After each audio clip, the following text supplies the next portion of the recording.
Okay, so a session for spines with all sorts of potential vulnerabilities in mind.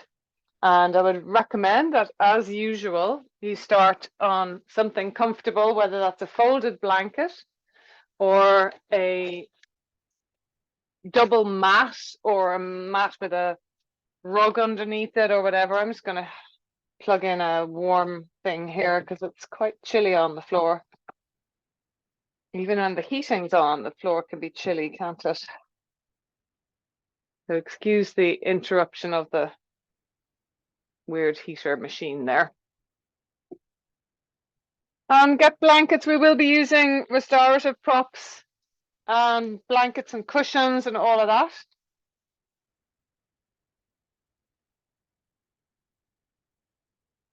And actually there is going to be a movement where the use of an optional resistance band might be interesting. So don't go getting one. You can just think about, it's not worth going to get one because it'll only be brief, but it'll be something that you can think about the application of it for future reference. So notice what way your body would like to come to the floor. Would it like to lie on its back, its side, its front?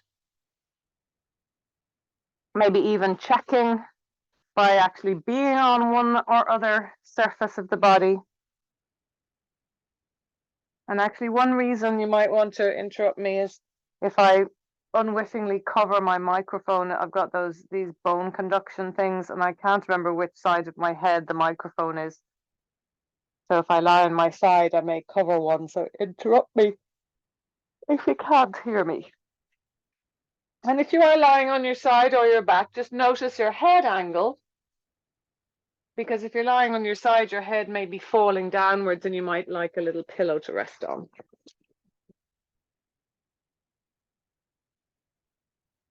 And if you're lying on your back, you only want something under your head. If your chin pokes up to the ceiling,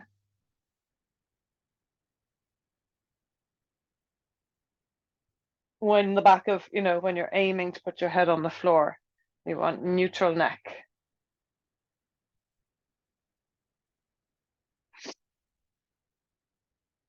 And just notice the state of play.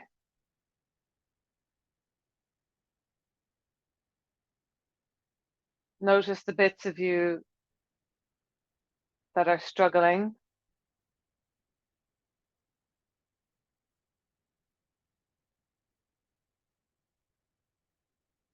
And notice the bits of you that are okay.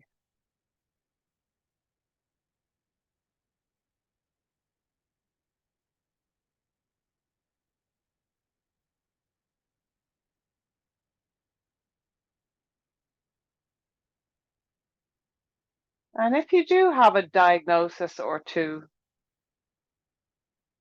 just noticing what's positive about the medical world being able to explain your diagnosis and to indicate what needs to be dealt with care.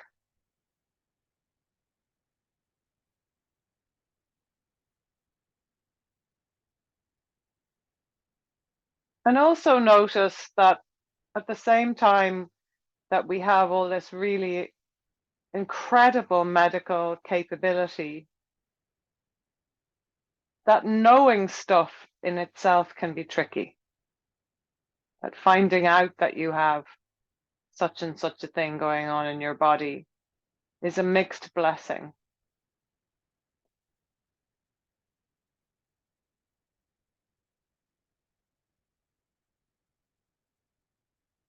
So where are the positives to what you know about the vulnerabilities in your body, and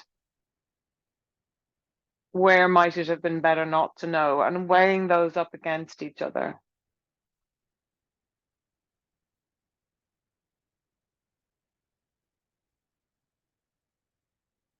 And as we discussed before this class,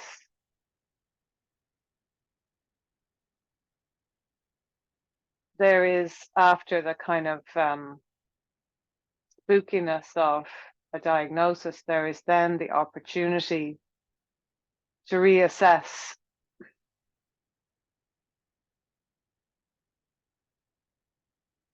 to find new ways.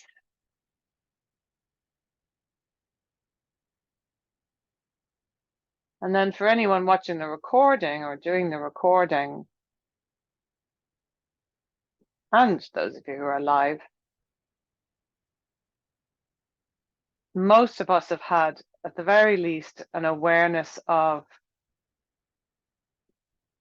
the slight vulnerability of menopause, and for some, the greater vulnerability of menopause.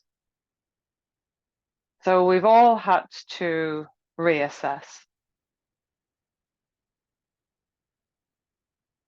And there is sometimes the case where there's too much information, we know too much, and that can be tricky to assimilate. But we're quite brilliant humans at compartmentalizing, I think, at being able to dive into the trouble and think about it and reassess and rebalance, but also to do other bits of our lives alongside it quite happily or quite normally. So noticing your human spirit along with the stuff that you've had to manage and mind and continue to have to adjust to.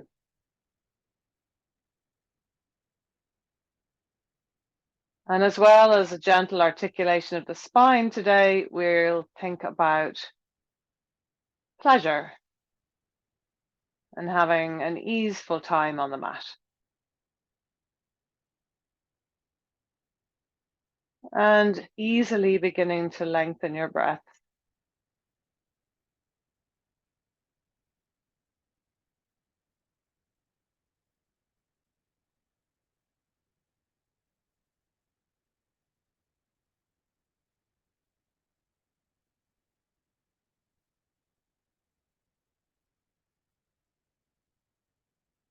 Long breaths in and slow breaths out.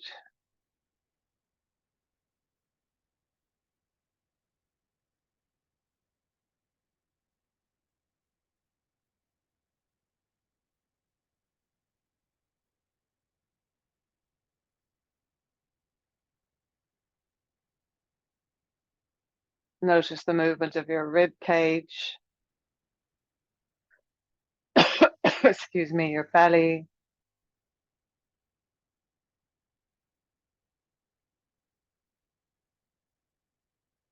Anywhere else you notice movement.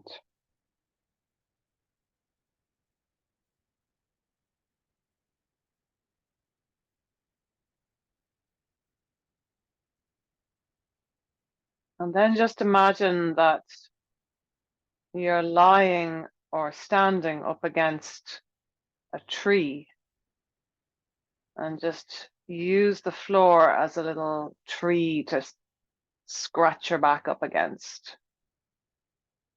It's a little gentle squirming of the back against the floor. Really any movement that feels safe and easeful and pleasant for you.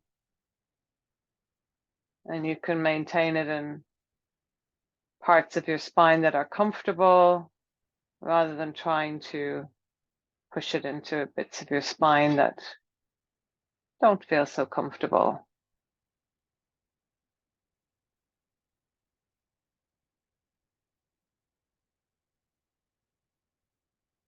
And then come back to center and do a little rolling of your head.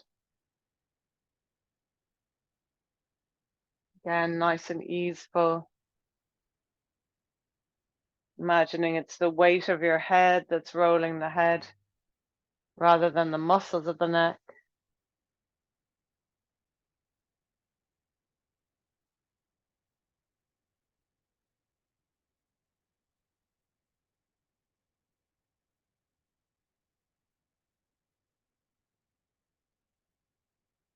And know that just by turning your head, you're affecting the whole length of your spinal cord.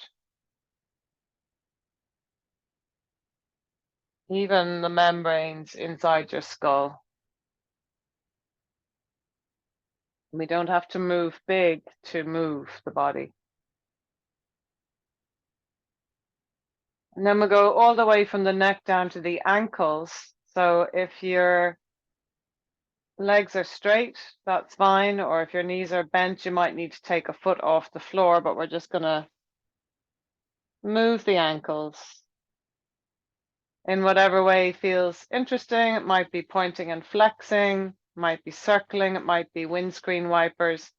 And the 2 feet might be moving in exactly the same way or opposite to one another.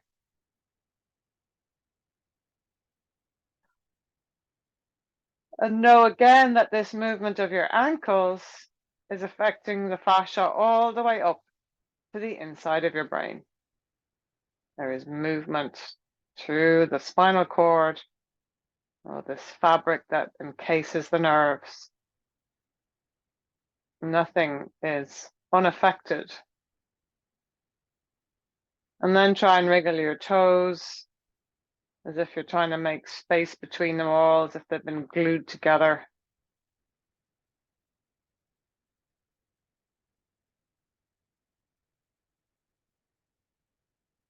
And then take your right knee out to the right, if that's an all right position for you. So it's the knee is bent and you're resting on the outer edge of your right foot, and draw circles, swishy circles on the floor with the outside of your foot. So your knee is staying down and you're just articulating really the hip. And it might work better on a wooden floor or on a carpet rather than on the yoga mat.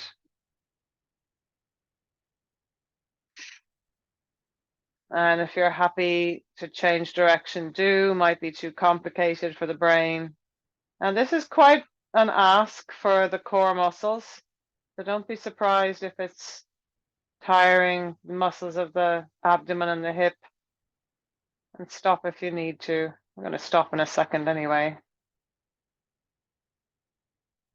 And then let that leg rest and notice the difference between left and right hip.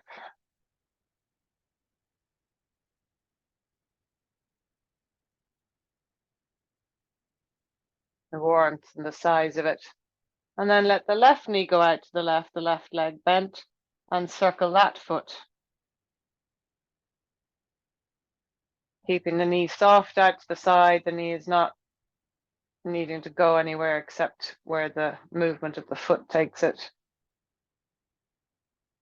Sweeping the floor, polishing the floor with the side of your foot, and changing direction if that's possible.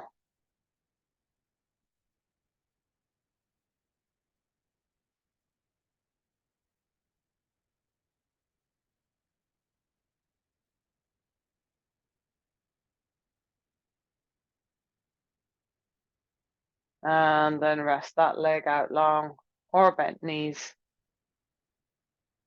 And notice if there's any tricky bits occurred from that. Breathing.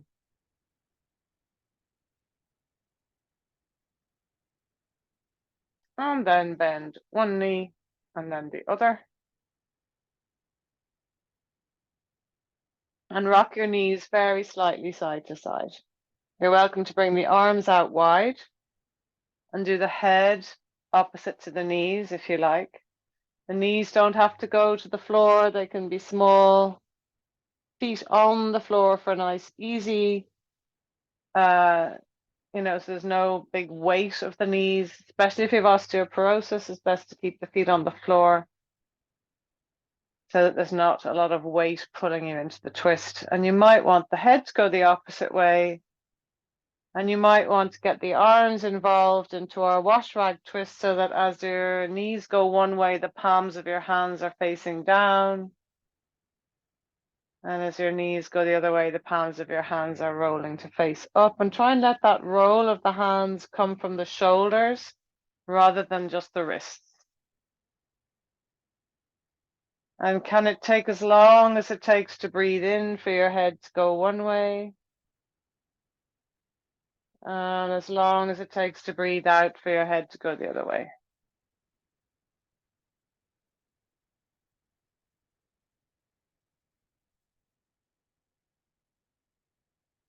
Relaxing your jaw.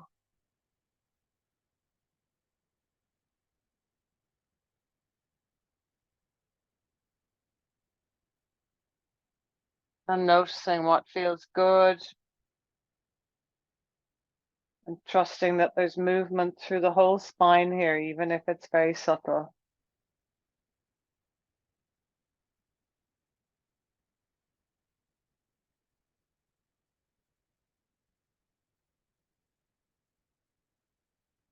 And begin to bring that to a close. Maintaining bent knees if that's okay for you. And we're going to aim for a very delicate pulsing or spinal flossing with the feet on the floor and just sliding, not really sliding, rocking the back up and down the floor. Now you go easy if there's a worry about extension of the lumbar. You go easy on the downward thrust of the heel, bum towards the heels. Or just make the whole thing a little smaller. And in fact, smaller is a little more achievable for some in terms of finding the rhythm. And breathe.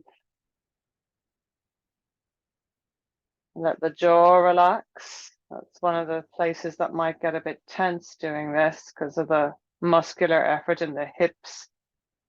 Might get a bit tense in the jaw. And relax between the eyebrows. And if you can't manage this, if it feels a bit too spooky,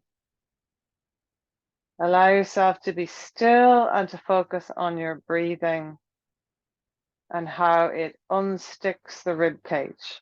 So you're creating, if you don't want to do the flossing, pulsing, creating space between the vertebrae by inhaling more deeply, which expands the rib cage, which necessitates expansion of the thoracic spine, space between those vertebrae. And then let's let that go. And again, as always, noticing the afterglow, what feels good afterwards.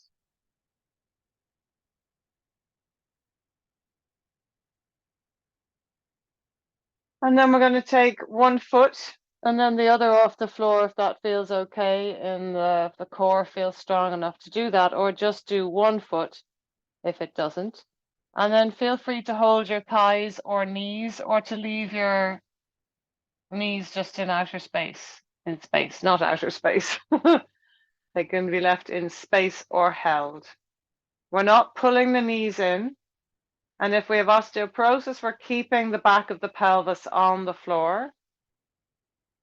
If you don't have osteoporosis, that's only for people doing the recording. You can roll your bum up off the floor and bring your knees closer to your shoulders. Just engaging that gentle sense of stretch in the buttocks, which will be giving you a stretch in your lower back, even if you're not rounding. Relaxing your jaw and making sure your knees, as they come closer, if they do, that they're moving slightly further apart. The closer they get, the more space they need. If you think of if you were squatting, it's easier to squat with the knees wide than the knees together. Relax your jaw. Spaciousness again between the eyebrows and breathe. So this is a good child's pose alternative if child's pose doesn't suit you. I get a lot of what's going on in child's pose. Breathing your belly into your thighs and tuning into your center.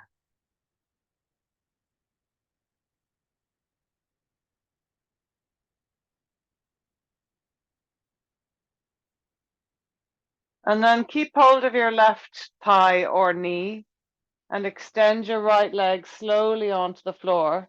And that's creating a little extension in the lumbar, but not huge. And that obviously is up to you whether you feel that's okay. And we're going to try, now this is a lot of core muscular requirements, so go carefully to tone the pelvic floor and to just lift the calf of the right leg off the floor, the calf and the heel, and then bring the calf and the heel down. And exhale to lift that right leg slightly up. And inhale down.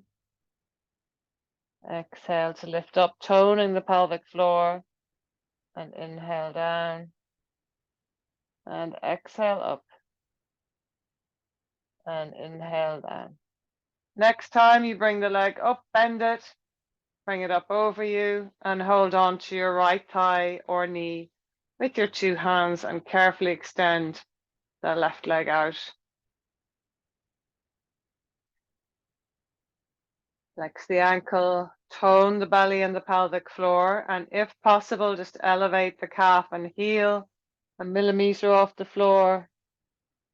And slowly down, breathe in. Exhale to elevate, tone the pelvic floor.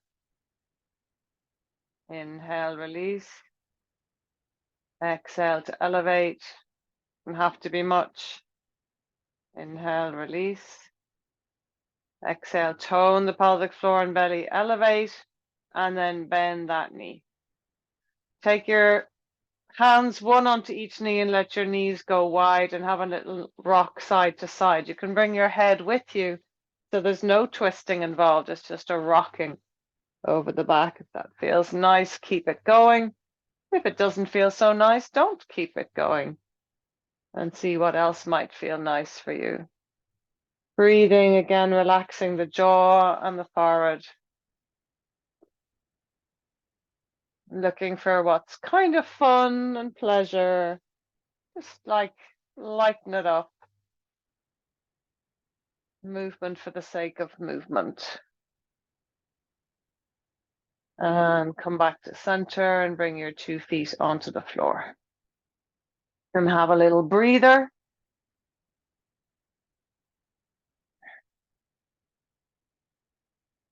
Interlace your fingers, turn your palms to the ceiling. If you're really mindful of not overextending, leave them vertical. And if you do want to bring them overhead, do, knowing that that is an extension of the spine. Maybe you could do it with a little sense of tucking the tail and pressing the lower back down to undo the extension, and even to press the back of the ribs into the floor to reduce the extension. That's just if extension is unsafe, so that's not for everybody. Breathing. And whatever position your arms are in, whether they're overhead or up to the ceiling, reach through the palms. So you get a little longer in the wrists somehow. Inhale here, and as you exhale, bend your elbows and bring your hands together in front of your chest as if you're like holding hands with a kid. So not interlaced, not not prayer position, but sort of where they wrap around each other, like a normal person just holding hands. And then squeeze the hands together. Your elbows are bent out sort of at chest height, and release the squeeze. Exhale, squeeze the hands, feel the work in the well, actually I'm feeling it in the pelvic floor. I meant the pectorals up in the chest. Inhale, relax. Exhale, squeeze the hands and lift through the pelvic floor, which may already have been happening anyway. Inhale, relax. And exhale, squeeze through the hands, lift the pelvic floor, tone the tummy. Inhale, relax. So you'll notice that your palms are crossed. Cross them the other way, so the fingers are wrapping the other way. It'll feel weird. And then we will squeeze, relax, squeeze, lift through the pelvic floor. Inhale, relax. Exhale, squeeze in and up, closing the walls of the vagina inward and upward. Inhale, relax. Exhale, squeeze. Think of also stopping yourself passing wind and weeing as well as thinking of in and up at the vagina. Inhale, relax. And one more time, squeeze the hands and the pelvic floor and the belly and the pectorals. And inhale, relax and take your arms down onto the floor beside your body. If you are safe to extend the spine, this next one is safe for you. Otherwise, just wait. We won't be doing it for long. Inhale here and exhale. Curl the tail up off the floor. Lift the pelvis. And then lift it higher if you can and send the chest towards the chin. Breathing. Coming into a bit of a back bend there. Lift that chest. Inhale here. And exhale, bring your body back down onto the floor. Roll over when you're ready onto your right side. And take a cushion with you for under your head. I'm going to use my hand so I don't cover my microphone. And bend up the knees.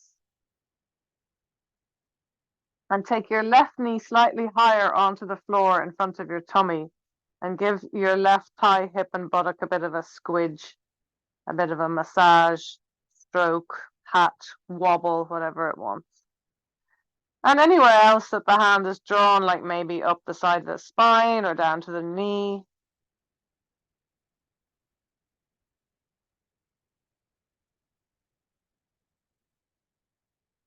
And then we're going to take that leg long and just be aware that if the leg goes back from being in line with the hip, it is an extension of the lumbar spine. Flex the ankle and lift the left leg in line with your hip. And we're going to bring that foot forward like we're kicking a football, but keep the spine neutral and the leg as straight as you can manage. And then inhale, bring the leg backwards if that's safe for you to extend the spine, as if you're trying to tip the wall behind you with your heel. Exhale, kick the football. Inhale, bring the leg back to in line with the hip or further back if that's safe for you. Exhale, kick forward, kick the football. And one more time, inhale back. And then bring your leg back to neutral, but keep it floated. And imagine you're kind of going to try and, how shall I explain this? Sort of stamp on the floor, on the wall with your left foot. So press the sole of your left foot towards the wall. So if you're, or you could imagine there was a, I don't know, a freshly built concrete wall just beyond your foot and you want to put your footprint into it, your left footprint and back. So it's going to mean there's a sort of extension and hiking of the hip away and towards your armpit, away from your armpit as you stamp on the wall and towards your armpit as the foot comes away from the wall. Keep breathing. This is both muscular and articulating of spine, back muscles, waist muscles, core muscles, thigh muscles. And then bring that lovely knee down on top of its friend and bring the two of them up at hip height. Resting your head on your cushion. I'm just floating mine so I don't cover the microphone, so ignore my head position. And take your left hand on top. And we'll try and articulate the upper back by extending the left hand further forward on the floor. So we're rolling towards our nose. And breathe into the left shoulder blade. Your left hand is resting on the floor just beyond your right hand.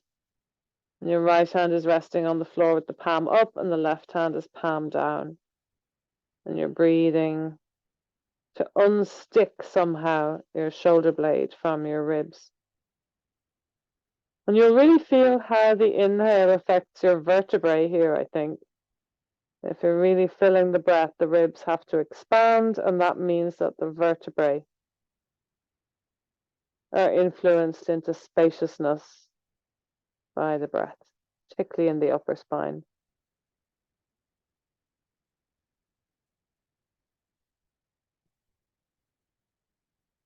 And then slide that same hand back and bring it onto your left shoulder, so the fingertips onto your left shoulder. Keep your two knees where they are and roll onto the back of your head if you can, and see how close to the floor does that left shoulder blade come. We're not interested in dropping the hand out behind us, but the closer the shoulder blade gets to the floor, the more possible it will be to drape the arm. But I would love if you're not pulling on your chest and shoulder and upper spine by the weight of that left arm. So you can even err on the side of caution and keep the hand on the chest, so there isn't too much weight there.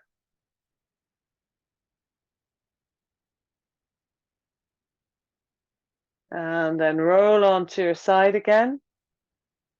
And I'm guessing that lying on your belly may be contraindicated for you if you've got that, if you're not supposed to be extending the lumbar spine. So if that's the case, if it's not safe for you to lie on your belly, then come up onto all fours. We're not going to be here for very long, and if you want, you can, instead of lying on the belly, you could just be on the elbows for all fours so the wrists don't get too tired. The reason we're here is intending a little extension for the spine after what we've done. We won't be long. And we can reduce the extension of the spine that's here by pressing the pubic bone down. Now, again, this is very specific for one person in the live group, just for those of you who are watching the recording. This need not to extend. So most of you can relax. But if you're wanting to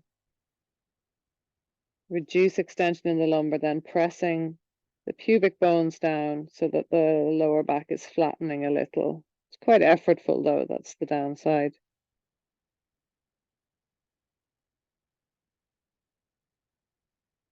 And then when you're ready, we will all come up to all fours.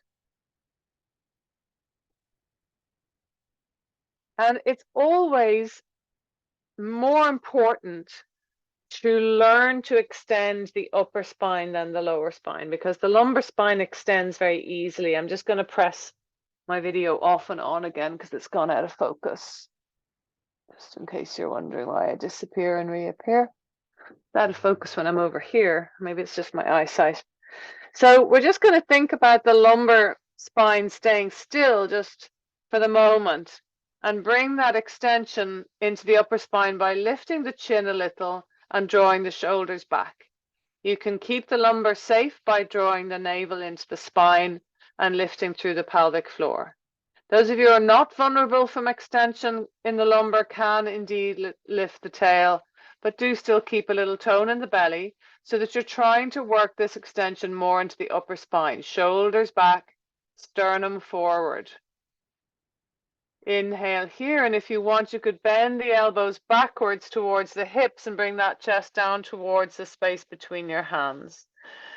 And then push to come back up.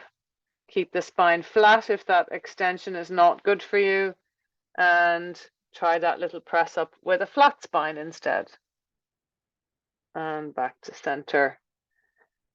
And then we're going to just wave the bum side to side. Lengthen the back of the neck.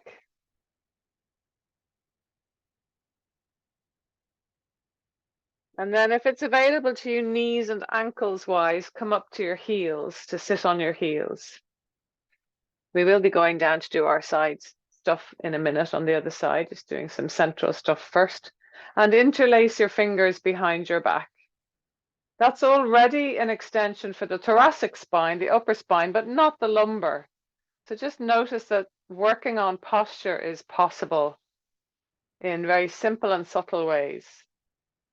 And what might add to this would be to pull your hands as if they're trying to escape from one another, which means that you're strengthening the muscles of the upper back. So you're pulling the hands apart without success. And then relax that pull and pull again. Inhale to relax the pull. Exhale, pull again. Bit of tone in the belly and pelvic floor. Inhale, relax the pull. Exhale, pull again. Inhale, relax the pull. And exhale, pull. And if it feels safe, lift the chest and lift the chin. Keep the tummy toned if you're trying to avoid lumbar flexion, lumbar extension rather. Breathing. And as you exhale, just let your arms drape, and you might find that they're a little bit floaty. And enjoy that little float. And if that float wants to go higher and the arms want to go out like wings, or they want to go above the head, they can do that. And we're going to inhale the elbows back and the chest forward, and exhale round. If you're not osteoporotic, but if you are, we're just a slight tip down of the head and the fingertips come together. If you're not osteoporotic, you can round into a big ball here, right down. Inhale, we're going to bring the elbows back, the chest forward, stabilize the lumbar if you're concerned about extension there. Exhale, bring the fingertips together. So we're kind of doing a big eagle flying kind of motion. Breathing in and breathing out. Go easy. Play with any new issues that you need to investigate for safety. And then we'll find our way to lie down on our left side.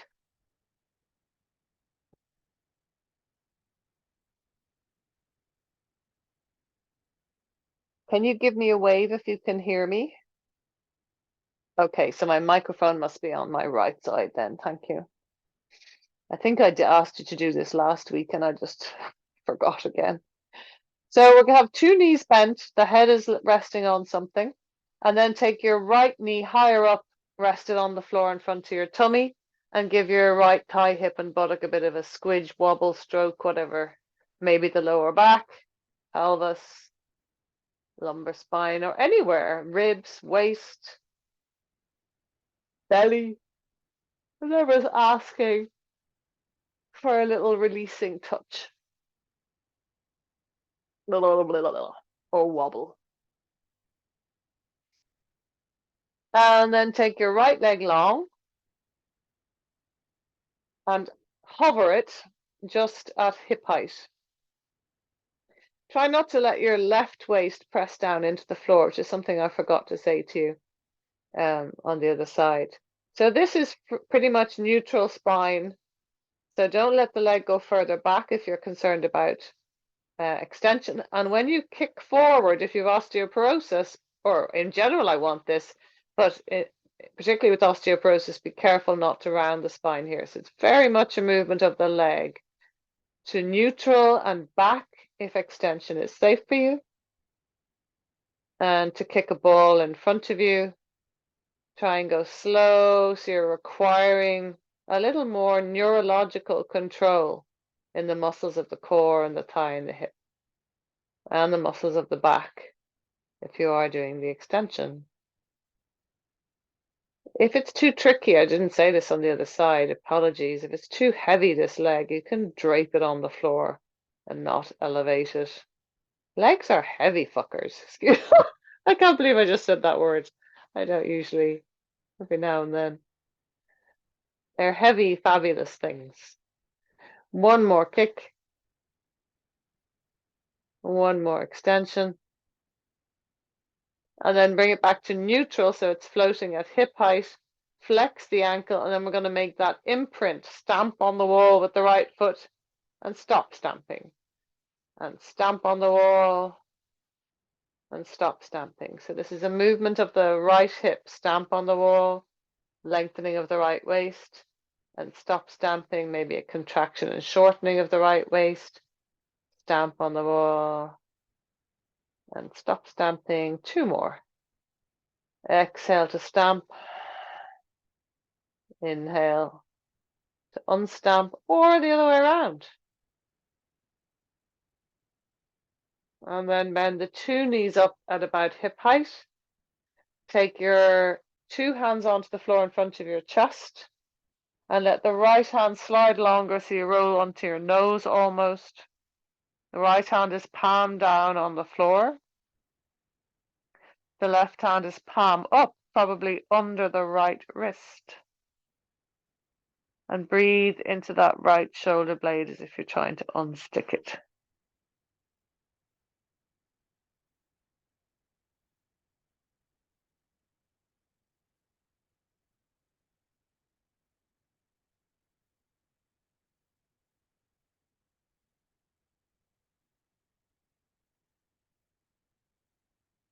And then slide that right hand up to either your chest or your shoulder, depending on any issues in the tissues. And bring your back of your head onto the floor. Keep the knees where they are and aim for the right shoulder to come to the floor, right shoulder blade. Rather than forcing the elbow or the hand to the floor, keep those fingers on the shoulder or even on the chest if it feels like the arm is very heavy. And breathe.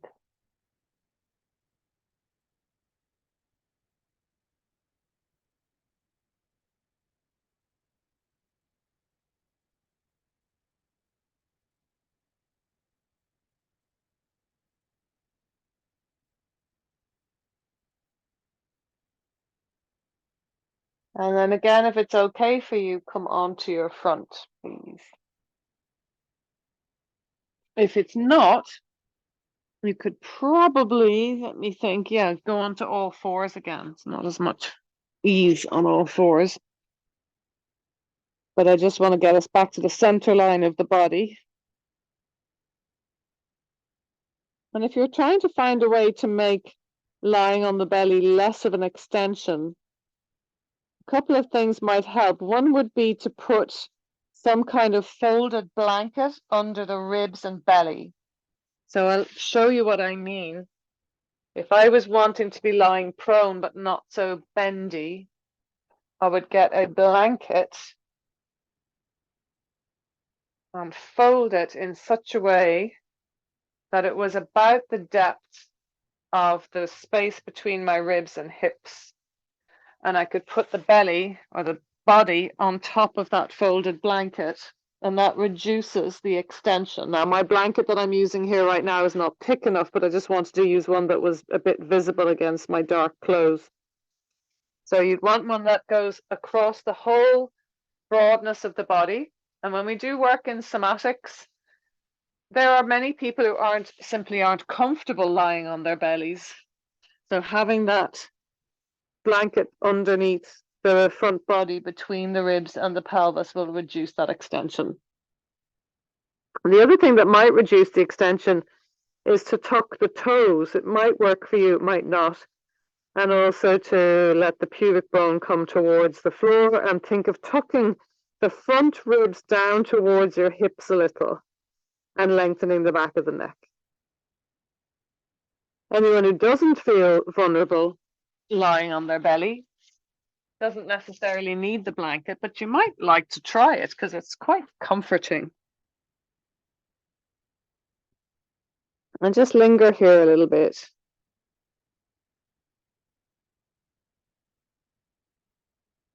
And really keeping, if you're avoiding extension in the lumbar, really keeping the pubic bone pressing down. And all of us can do that really, because that means that we're supporting any work that we're about to do with a toned core. And just lift your face up off your hands or the floor. So you're not actually going into major extension even in the neck. There's a bit of extension in the thoracic here. Keep the pubic bone pressed way down if you need to reduce extension in the lumbar. And feel how that is hopefully creating more extension in the thoracic than anywhere else in the spine. And then we'll come slowly down. And this is where, if you happen to have some kind of resistance band or a pair of tights or something, we might play with those. And it might be that you just take note of this and do the hand movement without the band.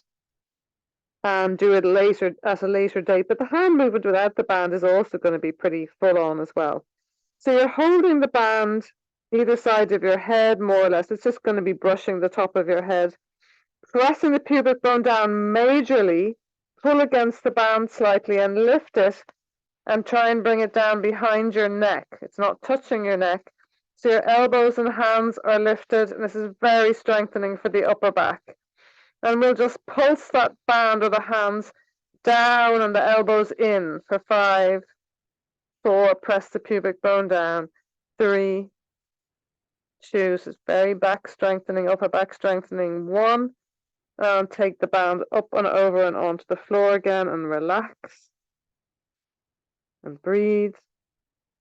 And if you didn't want to do this on the floor, but you did want this strengthening, you could be kneeling up and doing the whole thing.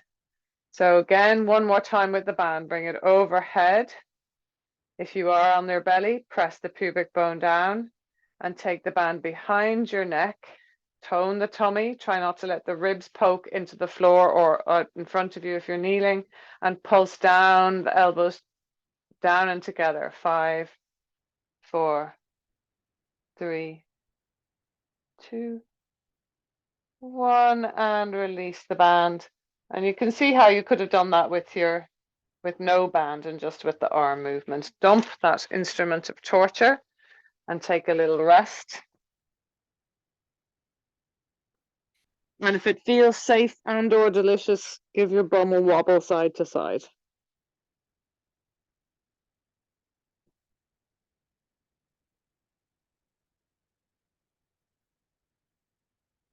And then when you're ready, tuck your toes. Bring your hands under your shoulders and carefully push up onto all fours and back into an extended child's pose. Now, again, if you're looking for a reduced lumbar extension, you don't want to be overlifting the tail here. So you might be safer if you bring the belly back to the thighs, but with osteoporosis, you don't want too much rounding of the spine. So you might maybe put a cushion under your bum, stay long in the arms, look for neutral spine rather than lifting the tail. And then if you're not worried about extension, you can be a little further forward and then a longer spine, a more lifty tail. And breathe. Look for the pleasure again.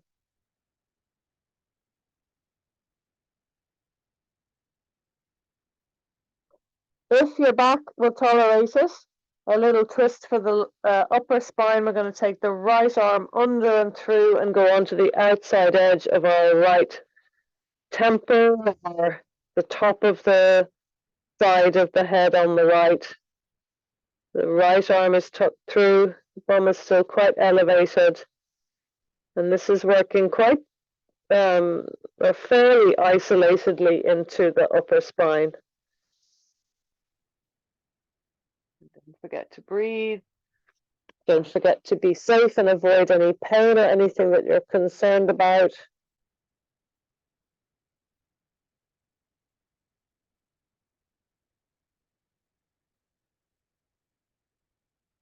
And then changing sides, extending that right arm and tucking the left arm through and under. Resting.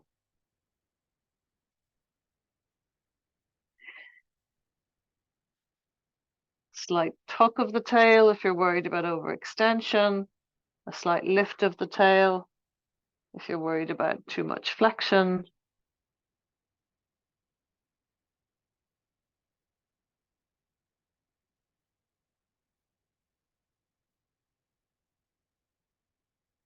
And then as you unfurl, think about your body and whether it would fancy the big old stretch that is face down dog.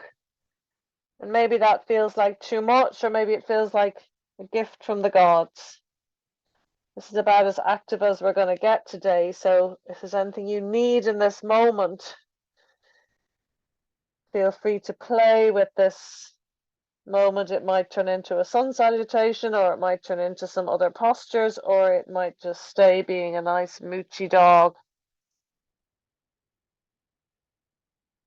Breathing.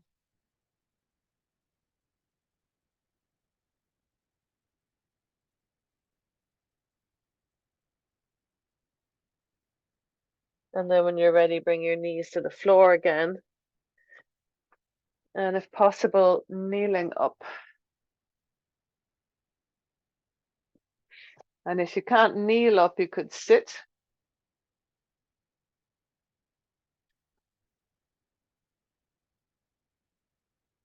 And maybe hands on your lap, taking a moment. Simple breathing.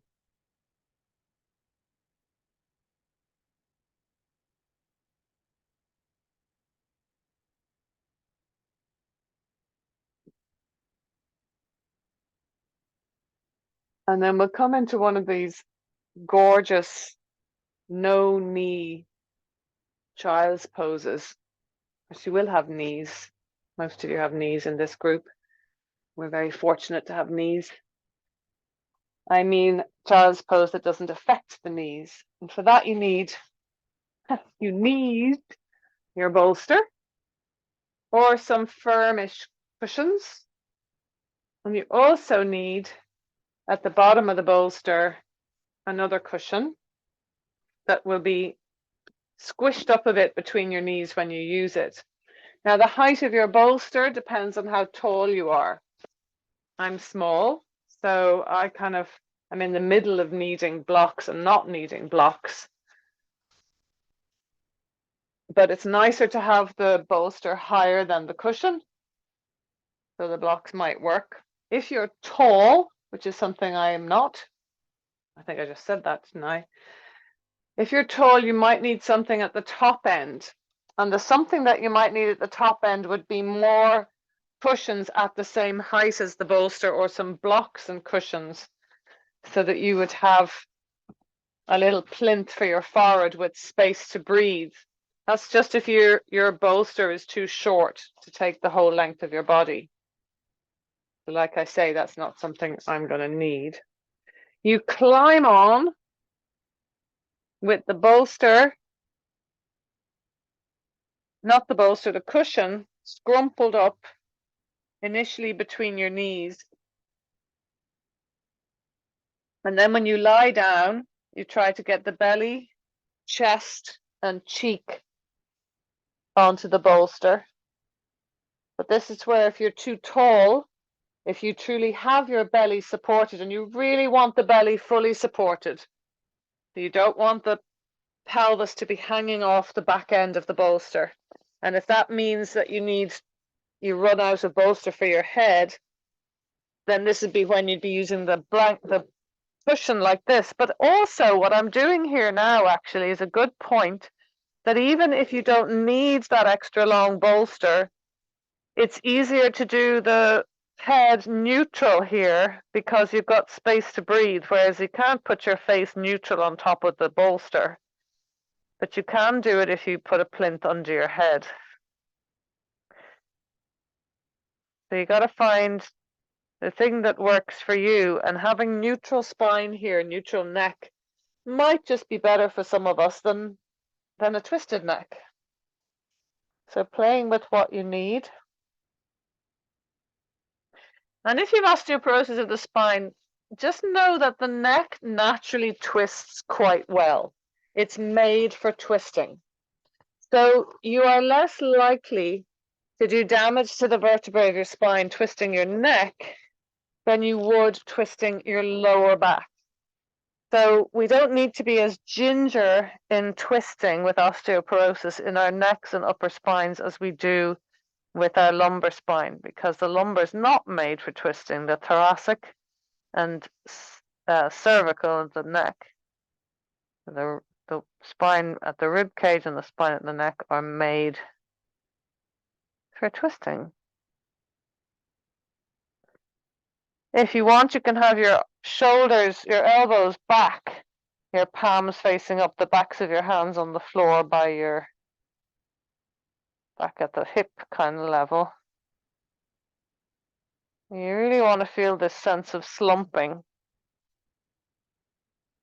And I forgot there's also another version of this, which is also quite nice.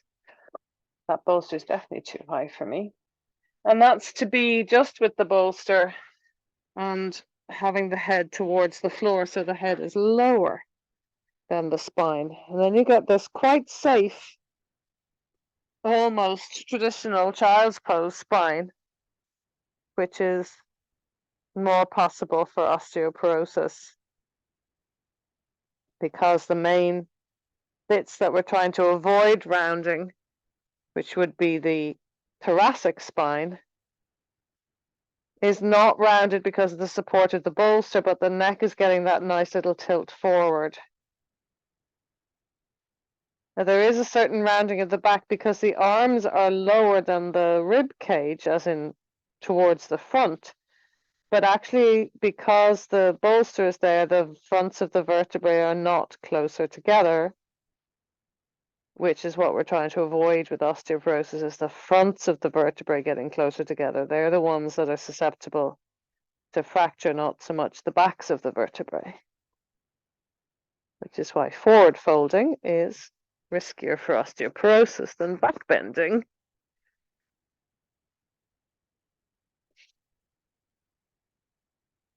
And hopefully able to slump here to give your weight, to breathe.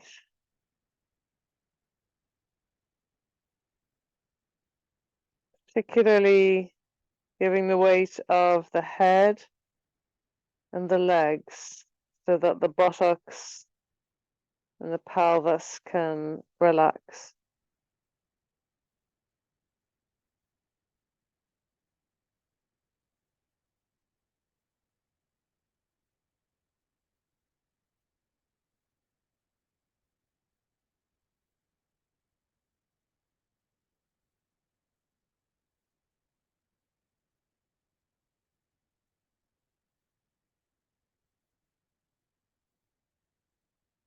I forgot to say that if none of this is possible, you can lie on your side and hug your bolster with a pillow under your head like this. Or you can lie on your back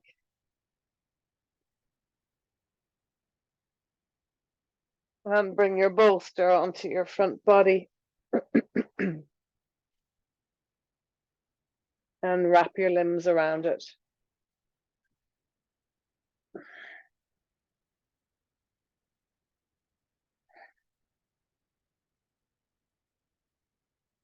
The hope is that you can get to a point where you feel cozy, neutral spine, supported, spacious in the back.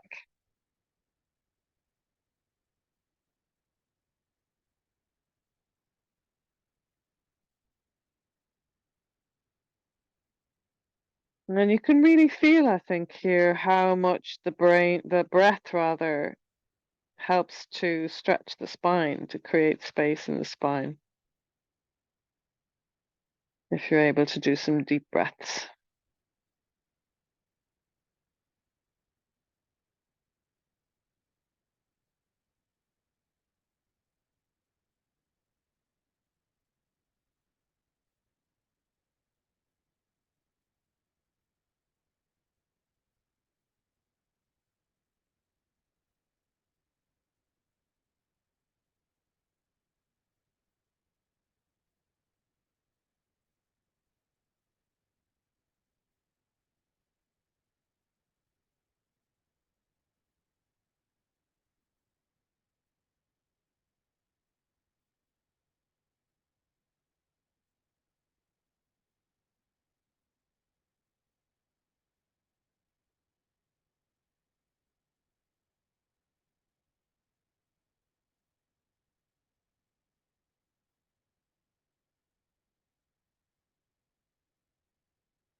Notice how long your body wants to stay.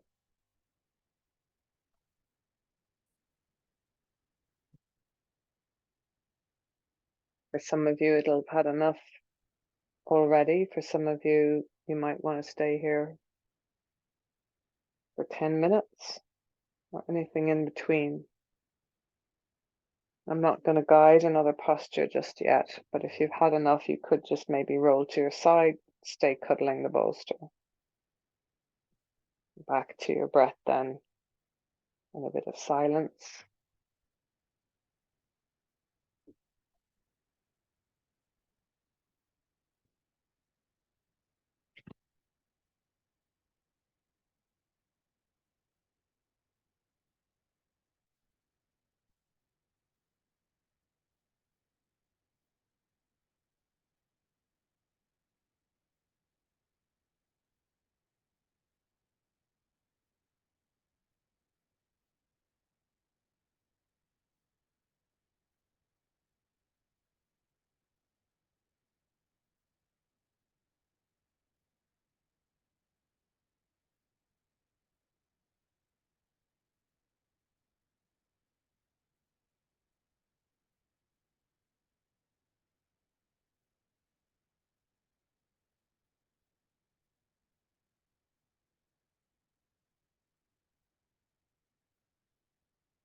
For the next 5 or 6 or 7 breaths, could you try and make your exhale twice as long as your inhale?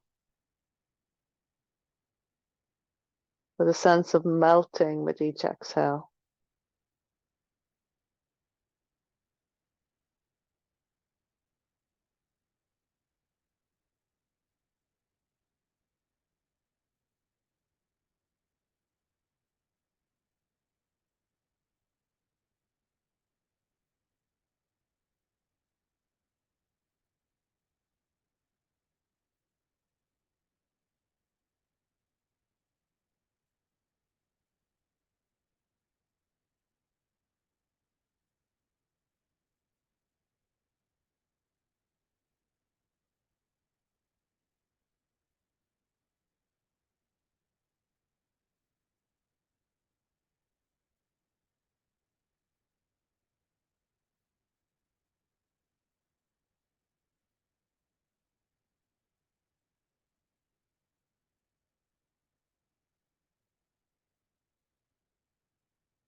And begin to let a little movement come into your body. We're going to move towards a last pose, which is a little bit of an extension in the upper spine.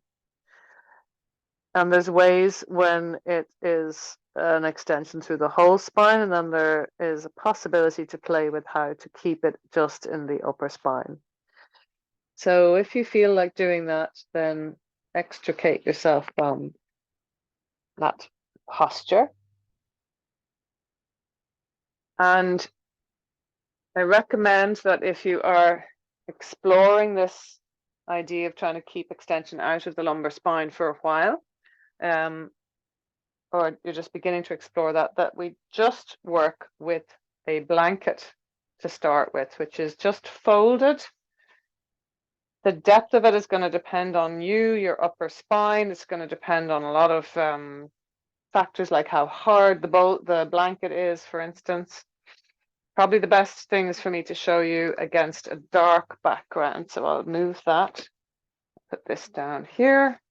won't be unfamiliar to you. It's and this can be done with all the way up to using a whole bolster instead of the blanket if you want more extremity in, as in more extremeness in the back bend. You can also just choose to go to reclining cobbler or legs up the wall if you don't want to do any of this.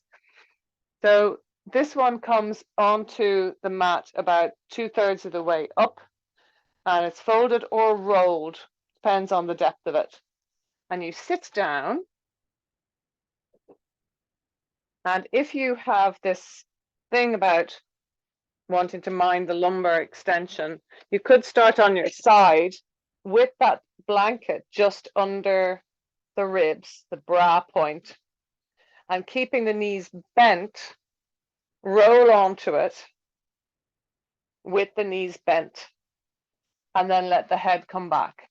So with my knees bent, I'm keeping my lumbar spine out of extension. If I straighten my legs, my lumbar spine goes into extension. So with the knees bent, it can be a little safer if I'm avoiding extension in the lumbar spine. Let the chest lift, let the shoulders drape back beyond the blanket.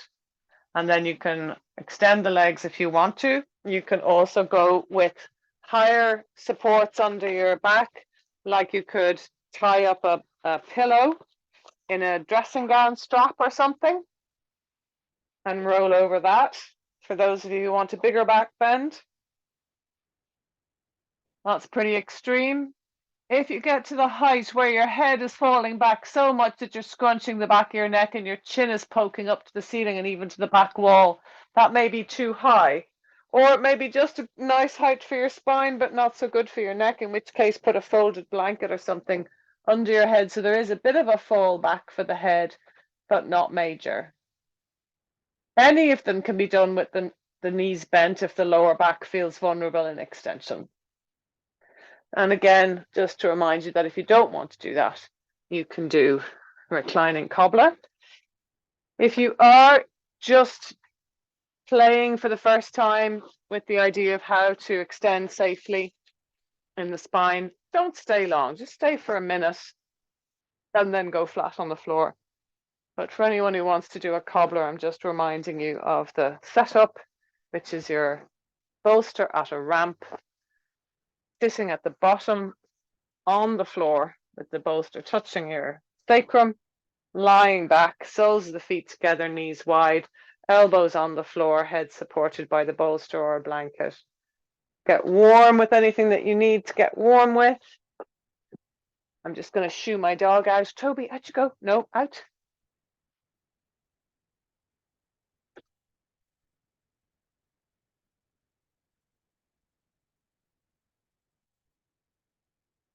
So whatever you're having yourself, get yourself into a situation that you can relax in. Don't force yourself into anything that your body is not enjoying, that your nervous system is not happy with.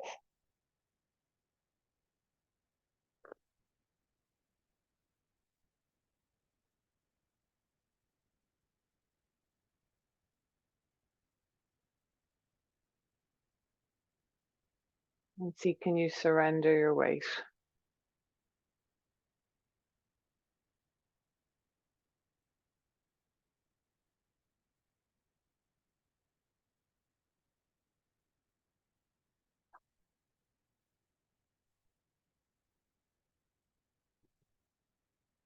Come on.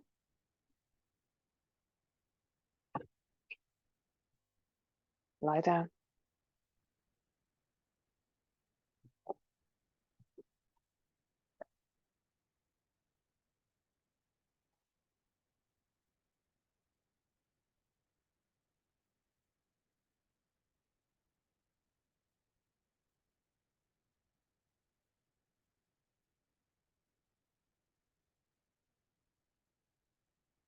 Noticing what's pleasant,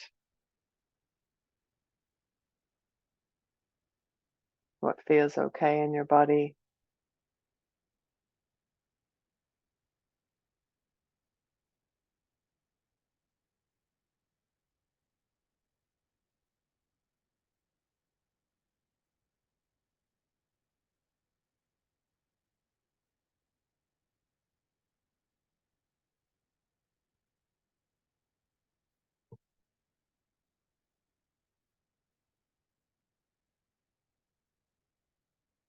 Noticing if you can melt. And if you can't melt, what might you change?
Feeling free to go into Shavasana maybe.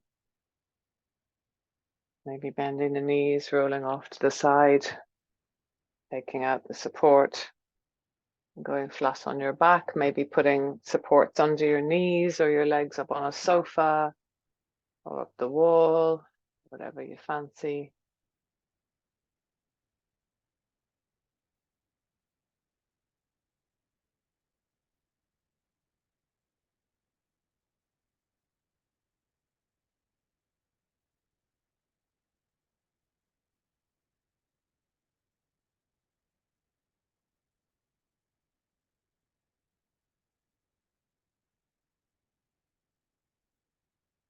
And notice how readily you can melt now.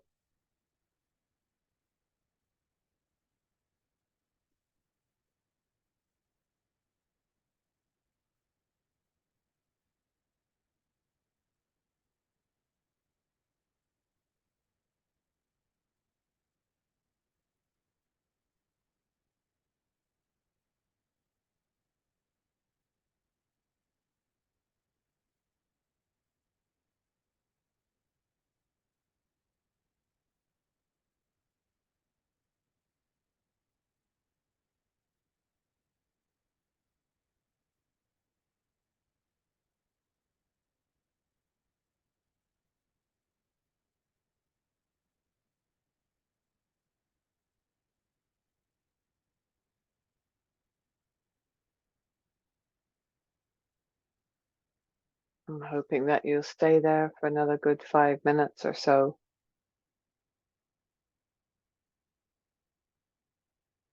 Thinking about a sense of spaciousness in the body.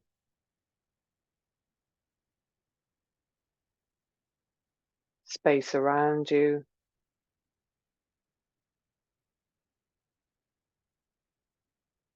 And space between your thoughts.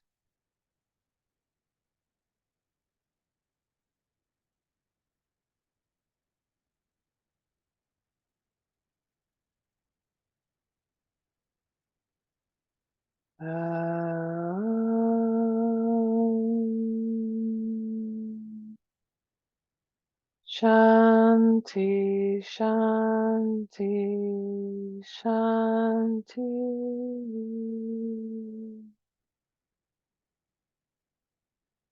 May you be well. May you be free from harm. May you progress where possible. May you find ways to sit at ease with the rest. Om Shanti, Namaste. Rest well, and when you do choose to come out of your Shavasana, take your time, go to your side, do little movements if you need them, etc., etc. And hope to see you very soon. Night, night, sleep tight. Bye-bye.